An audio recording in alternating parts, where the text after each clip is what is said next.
É possível concorrer à vaga de serviço social para o quadro técnico da Marinha sem possuir títulos? O edital da Marinha para o quadro técnico traz no item 17 sobre o resultado final da seleção a fórmula de cálculo para se chegar ao resultado final. E nessa informação, alguns dados são muito relevantes para a gente fazer essa reflexão sobre a importância da prova de títulos nesse processo seletivo, nesse concurso público, e em que medida ele impacta no resultado final da prova, né, do certame como um todo. Então vamos lá. A média final é composta por 3 vezes o valor da prova objetiva, mais uma vez o valor da prova de títulos, mais uma vez o valor da prova da redação. E a soma desses resultados dividem por 5. Sendo assim, é importante considerar que a prova objetiva tem peso 3, ou seja, o valor do resultado da prova objetiva vale 3 vezes mais que a prova de títulos e que a redação. Sendo assim, a prova objetiva, já temos um elemento importante, que a prova objetiva ela tem um peso muito maior dentro desse processo. Com base nessa fórmula que eu acabei de apresentar, que existe, né, descrita no edital, nós podemos afirmar que cada questão, portanto, da prova objetiva equivale a 1,2 pontos. Essa informação vai ser importante porque nós conseguimos, a partir dela, estruturar uma tabela de equivalências para os títulos, de forma que, na ausência do título, eu saiba quantas questões eu preciso ter a mais do que o meu concorrente que possui títulos para poder alcançar a mesma pontuação ou superar a pontuação do concorrente. Então, o doutorado, no edital, ele traz um valor máximo do título de 35 pontos, o mestrado 25, a especialização 20 no total, podendo ser até 2 especializações apresentadas, a atividade profissional 2 pontos por ano apresentado, ou seja, o total de 10 pontos para um limite máximo de 5 anos, um artigo no valor de 4 pontos e proeficiência de idiomas no valor de 6 pontos. Essa pontuação, esse valor máximo de cada título, quando a gente joga na fórmula apresentada anteriormente, a gente consegue obter os pontos reais ao final do cálculo da fórmula do resultado final. Então, o doutorado equivale a 7 pontos, o mestrado a 5 pontos, a especialização a 2 pontos, a atividade profissional 0,4 pontos por ano apresentado, podendo chegar a 2, uma vez que a gente tem um limite de até 5 anos de atividade profissional, o artigo no valor de 0,8 pontos e a proficiência de idiomas no valor de 1,2 pontos. Se a gente pega o valor de pontos da prova de títulos e divide pela quantidade de pontos de cada questão, a gente consegue ter uma média de questões que substituiriam ou equivaleriam aos pontos dos títulos. Dessa forma, para o doutorado, se eu não tiver o título de doutora, eu poderia acertar 6 questões a mais do que o meu concorrente que possui doutorado para que eu obtivesse o equivalente aos pontos desse título que não foi apresentado por mim e que seria apresentado pelo concorrente. Da mesma forma, a lógica se estende para os demais títulos apresentados, né? Mestrado, especialização. Para o mestrado, 5 questões, especialização, 2 questões por título, né? Podendo chegar a 4 questões, porque nós podemos apresentar até 2 títulos de especialização. Para atividade profissional, a cada 3 anos equivaleria uma questão. Para o artigo publicado, uma questão, e proficiência em idiomas, uma questão. Uma observação para atividade profissional, que para os 5 anos de atividade profissional você precisaria, né, ter o número de questões no valor de 2 questões para atingir o mínimo, né, ou superar a pontuação relativa ao título de atividade profissional. Considerando as informações que nós apresentamos até o momento, vamos então simular na prática como que essas pontuações ou essas equivalências poderiam ser utilizadas por vocês para análise das reais possibilidades de ingressarem no próximo certame. Então, nós vamos utilizar como referência, primeiro, algumas informações hipotéticas com relação ao candidato X. Suponhamos que esse candidato acerte 34 questões.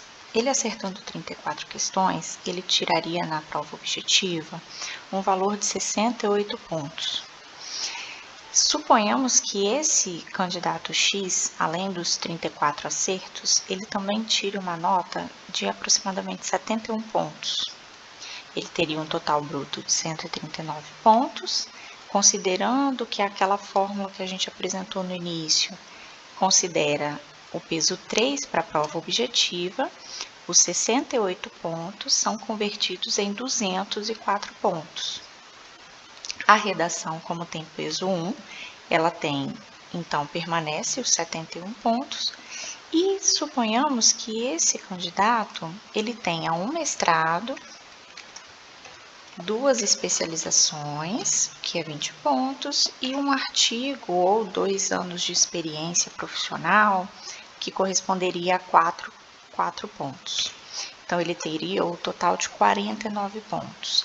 Nessas condições e com essas informações lançadas, a gente chega a uma nota final deste candidato de 64,8 pontos. E agora vamos ver um candidato Y que tivesse a mesma nota de redação,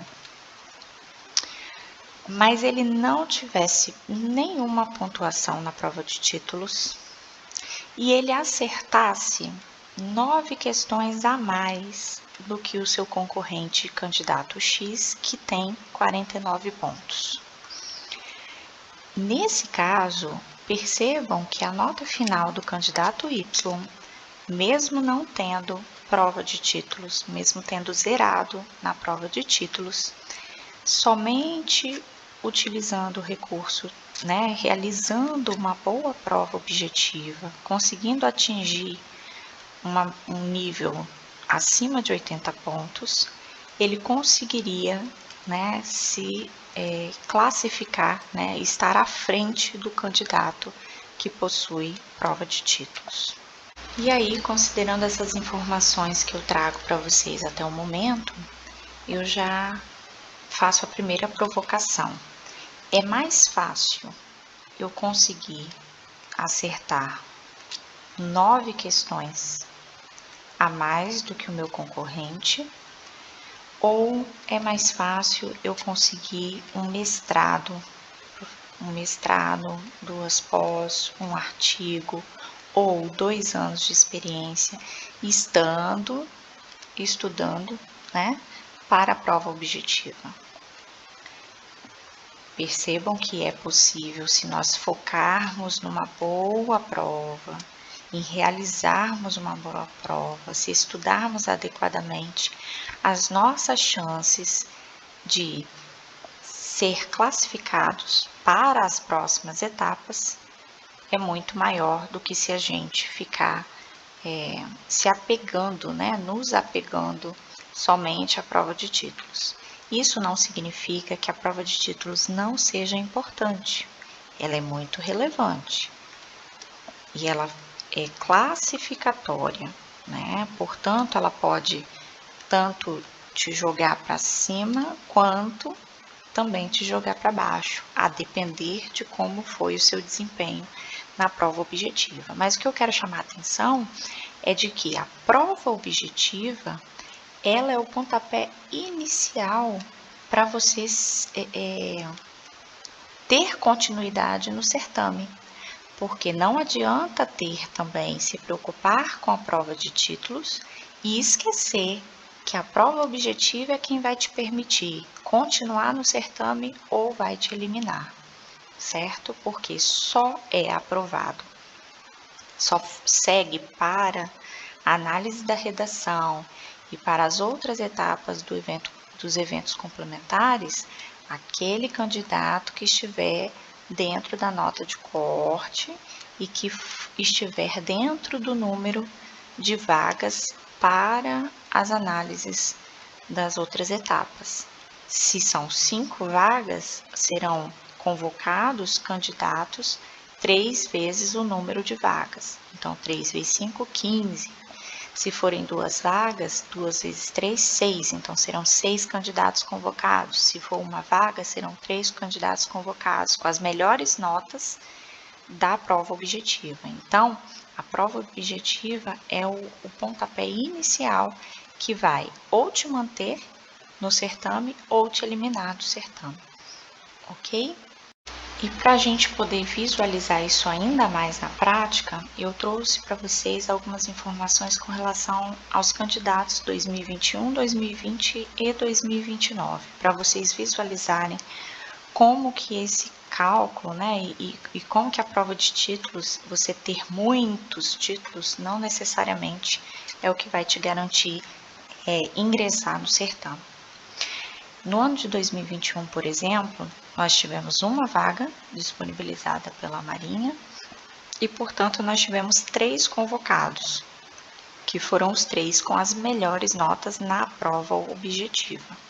Percebam que as notas dos 3 candidatos estão bem próximas, a redação também está bem próxima e a prova de títulos também está próxima. E o que é mais interessante é que nenhuma das 3 candidatas apresentaram títulos de mestrado ou de doutorado, né? Apresentaram títulos menores e que assim, né, como elas investiram na questão da prova objetiva, elas conseguiram atingir a maior nota para poder ser convocadas para as próximas etapas. Já para os candidatos de 2020, nós temos um caso diferente, né?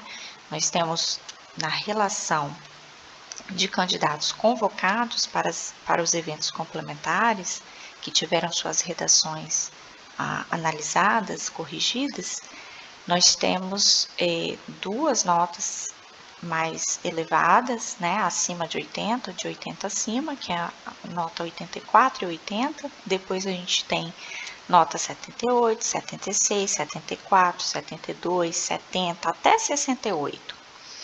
Mas percebam, essas notas 70 e 68, elas só foram convocadas porque existiam 5 vagas. E existindo 5 vagas, o concurso convocou 3 vezes o número de vagas, portanto, convocou 15 candidatos. E aí, no momento em que se convocam 15 candidatos, as notas menores acabam tendo uma chance para poder concorrer nas etapas de verificação, né, nas etapas complementares do concurso. Então, imaginemos que aqui não tivessem sido 5 vagas, mas tivessem sido disponibilizadas 3 vagas apenas. 3 vagas seriam convocados, para 3 vagas seriam convocados 9 candidatos. Então, 9 candidatos seria da linha 2 até a linha 10. Mas, como os últimos candidatos tiveram a mesma pontuação, chamaram 11 candidatos, porque quando se tem notas iguais na prova objetiva, você chama todos que tiveram aquela última nota igual. Então, seriam convocados 11 candidatos para 3 vagas, para concorrerem a 3 vagas. Se assim fosse, A candidata que apresentou mestrado, por exemplo, ela não teria sequer sido aprovada na etapa da prova objetiva. Sequer ela teria a nota da redação avaliada, porque ela não teria atingido a nota mínima de pontuação. Nesse caso, eu reforço, a pontuação da prova de títulos é importante, mas é importante para classificar o candidato após essa primeira etapa, que é composta pela prova objetiva e redação. Fiquem muito atentos a isso, façam a prova, o acesso aos títulos, né? Busquem também essa qualificação, mas não se apeguem única e exclusivamente à prova de títulos para poder tentar ingressar. Não esqueçam que a prova objetiva é que te dá o acesso às outras etapas. Por fim, um último exemplo também agora do ano de 2019, do concurso realizado em 2019, em que nós já tivemos mais candidatos com mestrado, inclusive uma candidata com doutorado, mas percebam que elas não tiveram as melhores notas. Elas tiveram notas, inclusive, bem abaixo, e elas só ingressaram no certame, deram continuidade às etapas, porque eram mais vagas. Eram, acho que 4 ou 3 vagas, e, portanto, elas conseguiram, pela nota, né, por ter uma possibilidade de convocação de 3 vezes o número de vagas, elas conseguiram ingressar. Então, elas ficaram com as menores notas da prova objetiva, mesmo tendo muito ponto, né, nos títulos. O que eu quero dizer com isso é reafirmar: se fossem 3 vagas para esse ano de 2019, essas candidatas com pós-graduação, mestrado, artigo ou experiência profissional, doutorado, elas não teriam ingressado, não teriam tido sequer suas redações corrigidas, porque elas seriam eliminadas. Porque se fosse convocar apenas 9, a nota de corte seria 70 e não 68, e, portanto, essa maioria que apresentou na época o mestrado, junto, né, com outros títulos, elas teriam ficado de fora desse certame, ok? Então, por que eu oriento, né, ou eu indico, ou eu dou dicas para você se concentrar na prova objetiva neste momento, independente se você tem prova de títulos ou não, se você tem título suficiente ou se você não tem nenhum título. Primeiro, porque a prova objetiva tem peso 3 no cálculo do resultado final. Segundo, porque é possível iniciar os seus estudos hoje. Então, isso de maneira antecipada, pré-edital, para que quando o edital for lançado, você já está muito à frente de muitos candidatos. Terceiro ponto, porque quanto mais alta a pontuação na prova objetiva, mais chance de afastar os concorrentes com prova de títulos que não se preparam para a prova objetiva.